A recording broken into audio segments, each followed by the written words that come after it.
I am very excited to welcome Eric SHUSS, who's got a very amazing talk for you. Eric, take it away.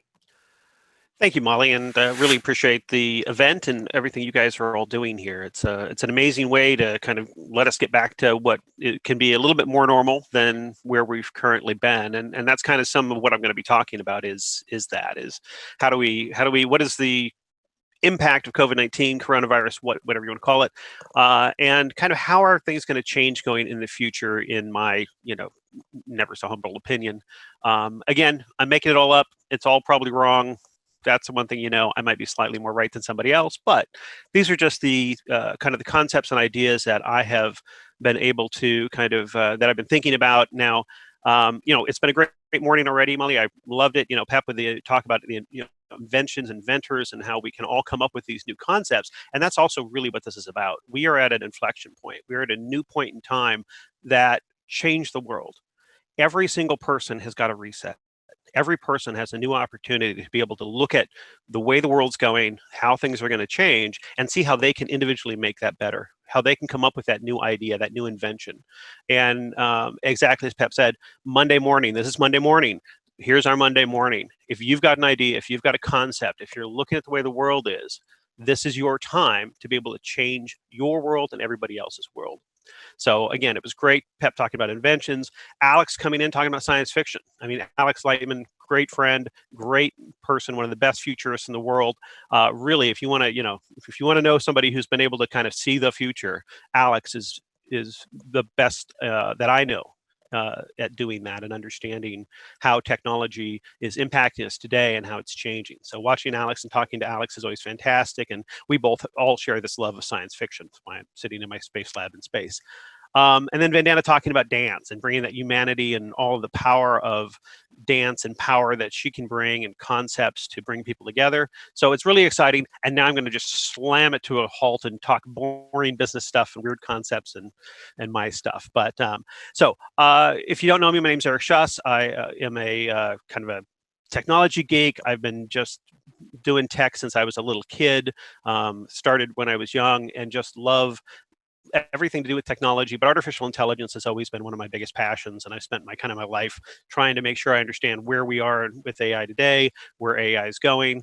And some of what I'm going to talk today is related to that. I'm also been an industry analyst in retail and supply chain and life sciences and a bunch of other industries. So my job is to really understand the technology, where we're going, and how it's going to affect us. So I'm going to quickly kick up a presentation here. And hopefully that is now presenting. Molly, is that, are you able to see the first slide? It looks great. Fantastic. Okay. So again, talk a little bit about this. The new normal is coming. So one of the things I was going to start with is, commerce is changing. How we interact from a business standpoint. Everybody got a kick in the teeth. Everybody who thought we knew how to do this stuff, we thought we had contingency plans, we have fallback plans, we have data recovery, disaster plans. Nobody saw the world shutting down. At least, well, some did. There were those few out there, and they were usually, called crazy. So in the talk today, I'm going to kind of quickly talk about these three main areas that I have some expertise in, and so hopefully I can bring some value. So I'm going to talk a little bit about retail. What is changing in the way we shop, whether it's for food, for clothes, for anything? How is this new paradigm changing the way we are interacting with stores, interacting with brands? So I'll touch on that for about 5 minutes. Then I'll talk about supply chain management. I'm industry analyst in supply chain. What happened? Why don't we have toilet paper? Why is the meat going to be harder to get over the next few weeks? This is something that is, we looked at global supply chains, we looked at globalism, we looked at the way that, being able to get lots of cheap stuff from China and other countries had a huge benefit on our economy.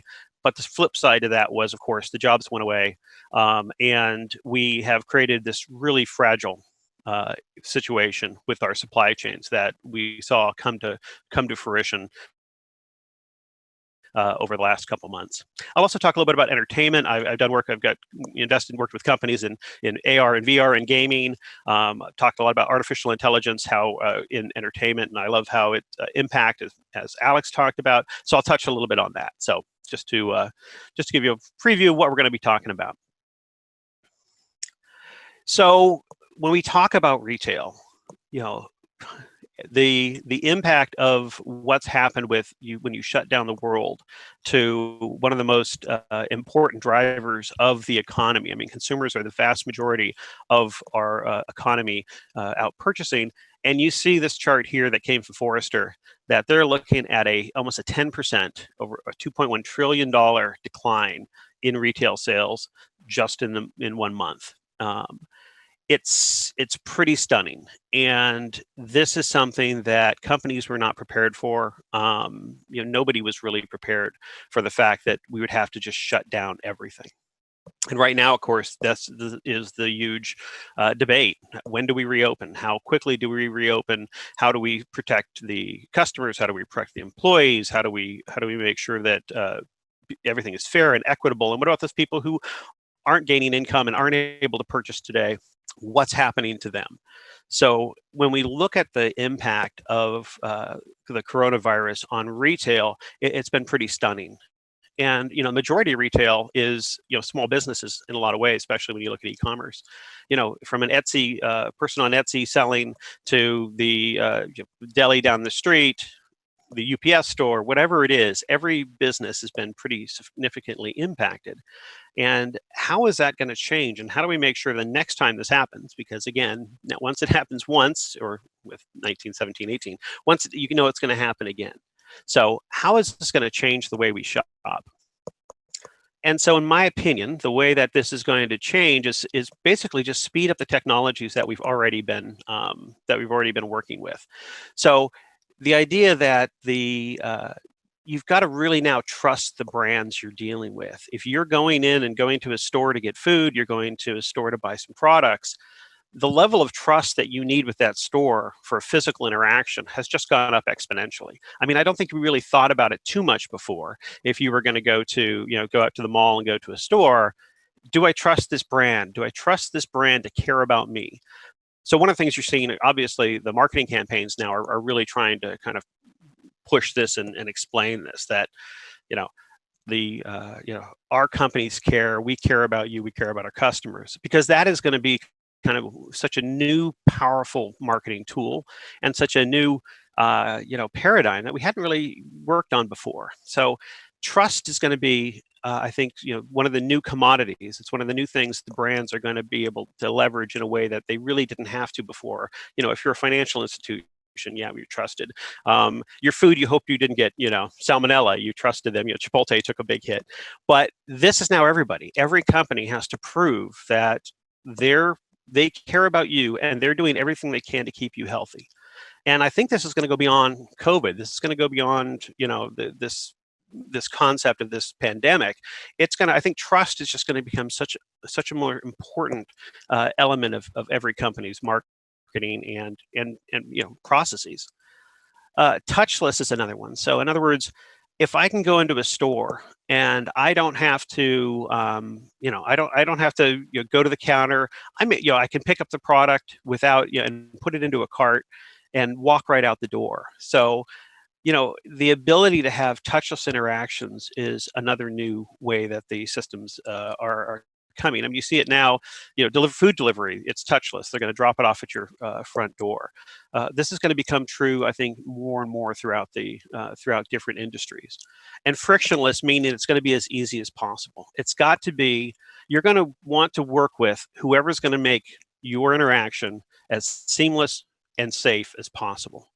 So we're really going to see, I think, a very big shift in the dominant brands and the dominant companies, because the ones who are able to get this combination of trusted, touchless, and frictionless, I think, are going to have an advantage to others. So I think it's kind of an interesting paradigm. Again, that I got to stop using that word. It's an interesting change that we're going to see. Now, one of the other interesting changes I think we'll see is this in-store experiences that are more like online experiences. In other words, if I'm going to go in a store today, again, my interaction is going to be different. And so what companies are doing, there's some new companies out there that are creating some really interesting new technologies to give like real-time feedback to the shopper. So as I'm in the store, and maybe my mobile phone is now my interface. My interface might, where it used to be a sales associate, it may now be a kiosk that's presenting information, a smart shelf that is telling me, people who bought this product also bought this. The shelf may be telling me, if you're buying this and this, you might look at these recipes and buy these other products. So the concept of, when I go to a website, it tells me, here's other products that we're seeing, here's suggested products, the ads start showing up. I have a feeling this is going to be much more what our in-store experiences are going to be like. I think that you're also going to be kind of tying in this concept of the mixed reality, as I talked about. You may hold up your phone and hold up the phone in to a shelf and now be able to get a lot more information in real time about that product without having to pick up the product. So now if I want to see the nutritional information on a product, rather than going and picking up the product and looking at it, because we're trying to get as touchless as possible, I may be able to just hold up my phone. It scans the product, it looks at the product, tells me now, here's the recommended daily allowances, here's the health information, and here's possible products that go with it, all in an augmented reality AR version. It may be, again, mixed reality. I may be doing it from my home, sitting with a VR headset and walking virtually through the store. So I think these changes are all going to be accelerated by COVID. These are all technologies that are out there, and they've been kind of eating around the edges. I think these technologies now will come much faster to fruition. I also think we're going to have a lot more artificial intelligence, built into the store, and bots. You're going to be interacting with a robot rather than a sales associate. We're seeing that in stores, Home Depot, Lowe's, and those guys are working on different robots. And I think this, again, will be a Kickstarter and a catalyst for that. So I think changing the way we shop is one, but then the next is going to be changing the supply chain. Getting the products to the stores is fundamentally changing as well. We've all seen this, where we have empty shelves, no bread, no toilet paper. So now, from there, I'm bouncing a little bit.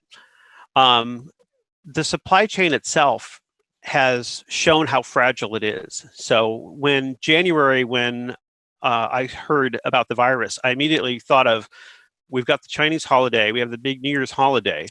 That usually means we've stocked up a lot of products on the water because they're going to take a break. And when I knew that the factories weren't going to be reopening, I knew we were in for a very hard time. So the fragility of the supply chain is something I don't think anyone foresaw. And we're having to really take a look at that and attack it. And if you think about, Maslow's hierarchy of needs, it's all about, food, water. Well, now it's electricity and Wi-Fi are also on those lists.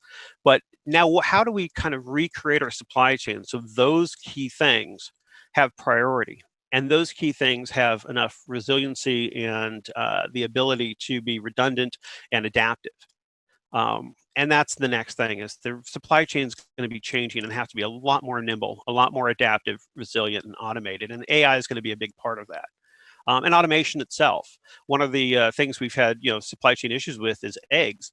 Well, remarkably, one of my customers is an egg producer, and to go into their shop, into their production facilities, it's amazing. One egg production facility had 6 miles of conveyor belts and only 12 people working, producing hundreds of thousands of eggs. Well, the chickens were producing the eggs. The people were processing them, putting into the cart, inspecting them, putting in the cartons. But it was entirely automated. It was one of the most automated processes I've seen. And so very little touch, very little human interaction, all automated. That's the future of all the production. The meat production right now, the problem is it's too manual, it's too human centric. And these things are going to have to change if we're going to have adaptive, resilient, and automated supply chains. Also, there's new delivery methods. I mean, the drone technologies are going to hopefully kind of get going much faster. The FAA regulations, I think we're going to see a real kickstart in drone delivery. But imagine if you could get your Tesla to go drive to the grocery store and do curbside pickup of your groceries and then drive it back without you having to even get in the car. So I think we're getting closer to new forms of delivery, new ways of getting product, and just concepts that people are just now coming up with are going to be able to take advantage. And also, again, AI. I love artificial intelligence, and I think the key is going to be the way AI is able to look at the big picture, understand the supply chain, understand each person's needs, and really have this opt-to-channel concept, which is optimizing every order to get product to people in the best, most effective, and cost-effective way. So the supply chain is going to change.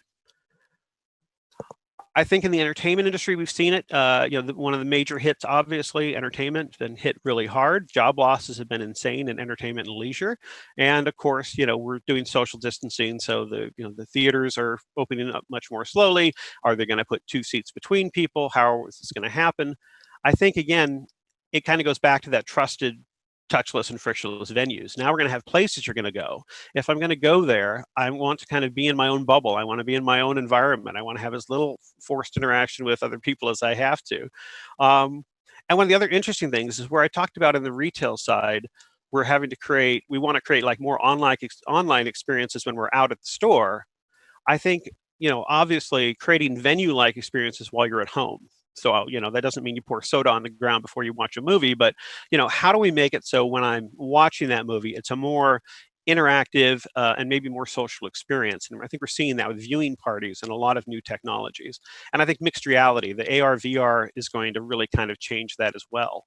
Imagine are they going to at a basketball game, have people sit 3 seats apart, and in the middle seats, maybe those are VR cameras that people can you can buy a ticket for maybe $5 to be to manage a VR camera that is watching the event. Or does everybody get courtside seats because we're all sitting in the virtual there and with our headset on? So a lot of different ways I think we're going to interact with technology outside in venues. And of course, the content is changing. Content production, it's evolving. How we're going to produce these new shows. I mean, if you look at the late night shows, obviously that's a very funny experiment to watch. Watching a lot of the late night guys trying to create shows from their home, production from their home. And the fabulous thing about that is that really democratizes entertainment. This means that, if you're funny and you've got, a good personality and you get your show going, again, with YouTube and these new not new, I mean, YouTube's not new, but this new concept that, you don't have to have these big studios. You don't need all this production equipment. Now you can compete head to head with Stephen Colbert. I think is really going to change that. And then as Alex mentioned on the content side, being able to, do production with virtual characters, robotic characters, being able to combine virtual and robotic people, being able to bring back the dead with these new issues. Molly's talked about holograms. I mean, hologram entertainment is already taking off. How much more is it going to be where that's now going to be a hologram in your living room performing, a band performing in a hologram in your living room?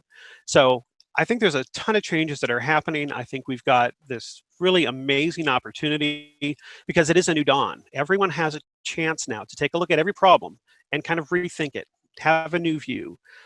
Ideas and concepts don't come from the guys who all went to the same courses and the same concepts and had the same experience. It's the outliers. That's why we need the diversity. That's why we need people with different views and different concepts looking at these problems. But this is an amazing opportunity for the whole world to kind of reset and say, look, we can step back.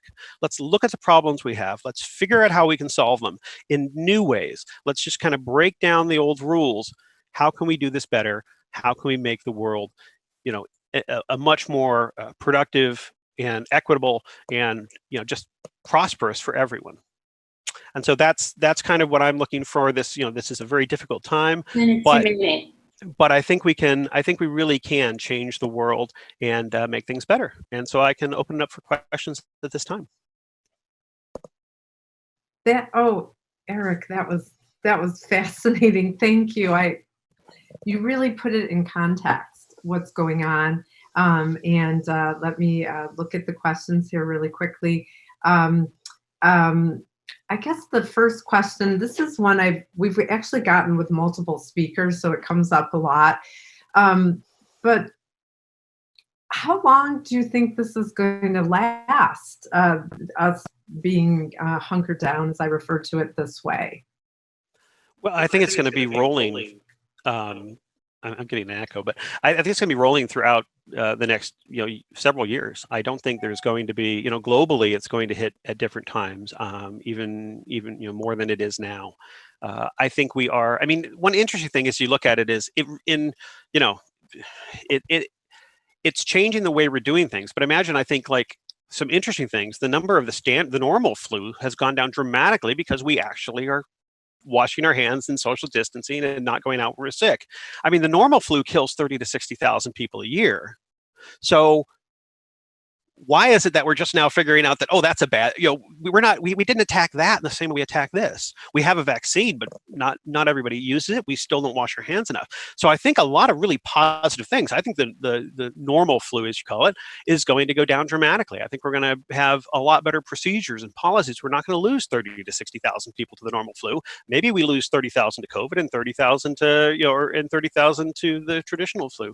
I don't know. So I think it's going to change the way we do things and change the world, but I think it's going to go on. I think the impact's going to be on, forever.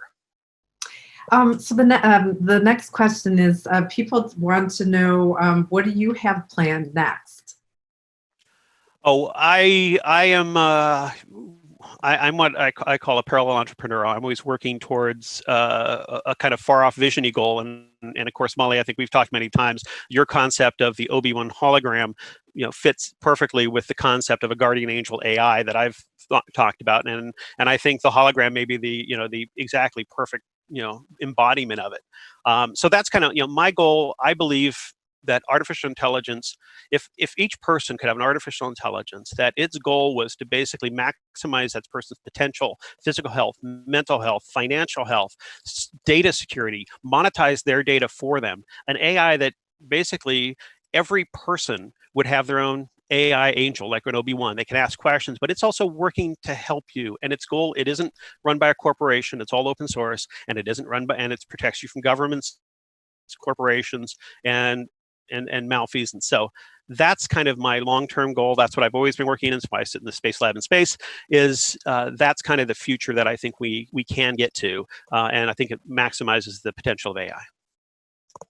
Fantastic. And then our final question is, although we could talk to you all day, Eric, you have so much interesting things to share. It's one we've asked many of the people already today. What advice do you have for the entrepreneur out there who is in similar work as you and wants to get to the next level? Well, I think, again, we're in a unique time, and take advantage of the opportunity to make advances that you wouldn't be able to make in the normal time. A lot of people have downtime. Write that business plan. Understand, write your, dive in. That's one of the key things. I'm a business guy. So for me, great idea, great. If I don't see you've got to have a business plan. How am I going to build it? How am I going to pay for it? How many employees are going to have? How am I going to grow the company? Where's the revenue streams going to come in? All those things. We have time now to actually sit down and kind of think about these ideas, but also just kind of rethink your idea. Think about where the world is going to be. Skate to where the puck is, as we say, or go to where the future is. Watch science fiction, as Alex will definitely promote as well. Watch science fiction and see things. These people have been, Isaac Asimov, the Foundation series was the one that really spoke to me. But take this opportunity, take this chance. This is a new reset.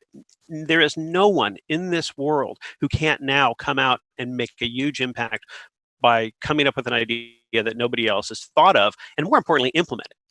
If you've got an idea and you're worried someone else is going to do it, that just means it may be a good idea. Do it. Never worry about who else is doing it, because the chance they're going to actually execute, because it's all about execution, is low. So just go out there and just do it. And I know today's talk was fast. I call it, some people are drinking from a fire hose. It's kind of like drinking from a waterfall. It's a lot of information. Take in what you can. If anyone wants to, reach out and talk about any of these issues, love to have communication and make me smarter, because that's what this is all about. Thank you. Eric, I can't thank you enough. Thank you so much for joining us. Everyone loved your talk, and I thank you so much. Thank you, Molly. You guys and to all the staff for getting this together. Really appreciate it. Great job. Oh, thank you, Eric. Thank you so much.